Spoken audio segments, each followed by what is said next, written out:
Let's talk first about finding the domain of a function. Here we've been given two functions, f of x, which is x minus 1, and g of x, which is the square root of x plus 6. Our first question is, what is the domain of f of x? Well, at this point in the semester, the two things that we know that restrict a domain are a fraction and a square root. So when we look at f of x and we're trying to determine what the domain is, we should ask ourselves, is there a fraction in f of x? There's not. The second question, is there a square root in f of x? Remember, we're just looking at f of x. Is there a square root here? There's not. Since there's not a fraction and there's not a square root, we don't know of anything else yet that restricts domain. So the domain for f of x is all real numbers. Written in interval notation, this is from negative infinity to positive infinity.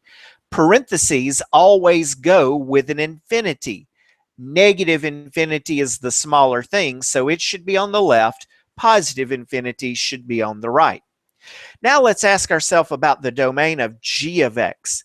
Again, the two questions that we should ask ourselves at this point in the semester, is there a fraction in g of x? There's not a fraction in our g of x. Now, is there a square root in g of x? Yes, there is a square root. Remember that when we're talking about real numbers, we can only take a square root of something that is non-negative, either 0 or positive. So for us to find this domain, we need for the stuff under that radical to be greater than or equal to 0. In this case, the stuff under the radical is x plus 6. Let's make it greater than or equal to 0. Subtracting 6 from both sides and solving gives me x greater than or equal to negative 6. We can express this in interval notation as negative 6 to infinity. Anything that is negative 6 or more would work in this particular expression. Notice that we've got the bracket here, meaning that negative 6 should be included. Well, let's now see if we can do a combination of these same two functions. We'll start with the most basic combination, adding these things.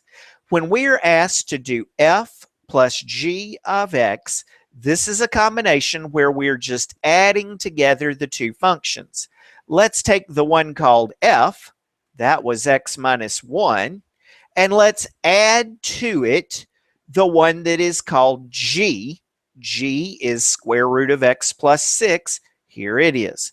Now, those things can't combine. So when I take those parentheses away, since this part is up under a radical, I can't combine it with the other things, and f plus g of x would just be this part that is left. If we're asked about the domain of the sum of these things, we do it just like we did the domain a minute ago. We want to say, is there a fraction? When you look at this, is there a fraction?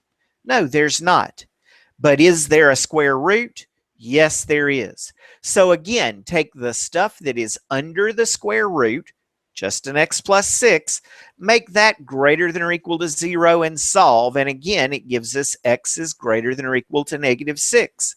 So from negative 6 to infinity in interval notation, again, would be our domain.